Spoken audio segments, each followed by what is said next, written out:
যদি কেউ মনে করে থাকেন বুলেটের আঘাতে, বন্দুকের নল দিয়ে, চোখ রাঙ্গানি দিয়ে হেফাজতে ইসলামকে নিস্তব্ধ করে দেবেন, বোকার স্বর্গে বসবাস করেন।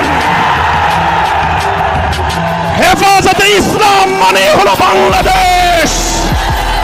টেকনাফ থেকে তেতুলিয়া মানে হলো বাংলাদেশ। বাংলাদেশ মানে হলো হেফাজতে ইসলাম। প্রশ্ন করতে মনে চায়, মিডিয়াতে দেখি সরকারি বিভিন্ন দায়িত্বশীলরা, মন্ত্রী, এমপিরা, প্রশাসনের বড় বড় কর্মকর্তারা ওনারা মিডিয়া ব্রিফিং করছেন আর কান্না করছেন যে ওখানে এতগুলো সরকারি অফিস আদালত পুড়ে গেল, ওখানে এতগুলো কাগজপত্র পুড়ে গেল, এই হয়ে গেল, মহাসড়ক বন্ধ হয়ে গেল।